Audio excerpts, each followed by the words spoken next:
What began defiantly as a special military operation to seize control of Ukraine, maybe engineer some sort of military coup in support of a puppet administration, has dragged on for 2 years, and now, following Putin's re-election, I use the term very loosely, Dmitry Peskov has announced on a Russian site that they're no longer going to refer to this as a special military operation, in the same way as presumably now they're going to be quite happy to use the name Navalny following Putin's lead. They're now going to refer to this as a war which they've been pushed into because of America and the West's engagement in supporting President Zelensky. This is quite serious.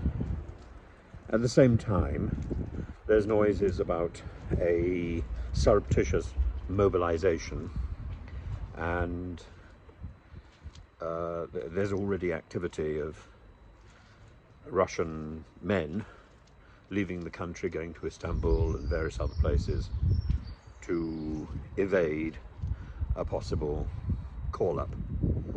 Those who can are doing so. They're wise, because I think the call-up will be stringent and difficult to avoid this time.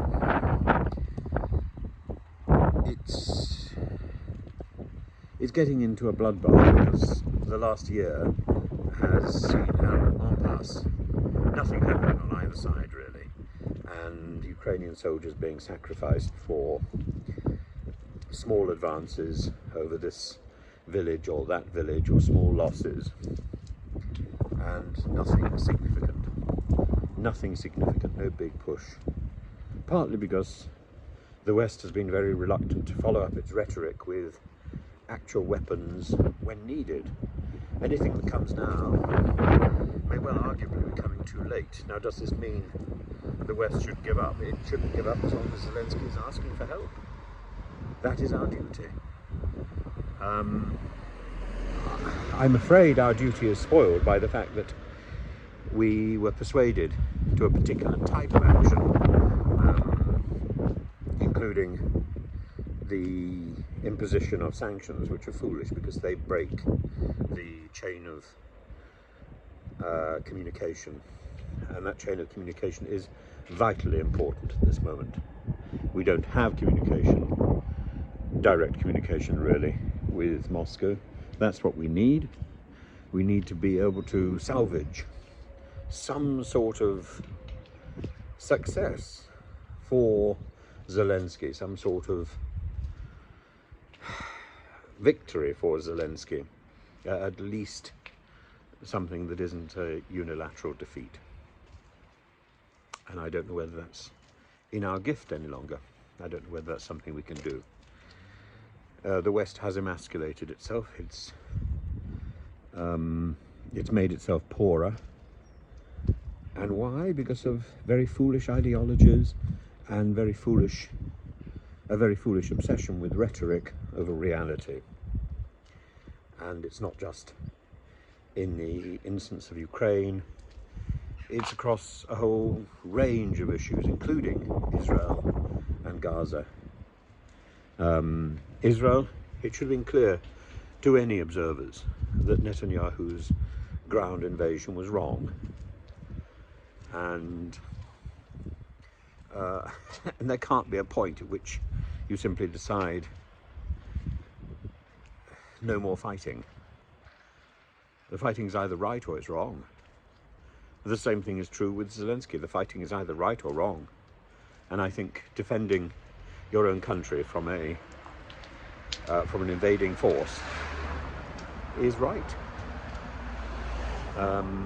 I think it's more complicated in Gaza because of Hamas's terrorist actions. I think Israel was perfectly right, and it was perfectly legitimate for Israel to defend itself, but defending itself is not invading and raising to nothing an entire population of civilians. That's different and inevitable, I'm afraid. There was no once Netanyahu made that decision, that was the reality. The reality hasn't changed.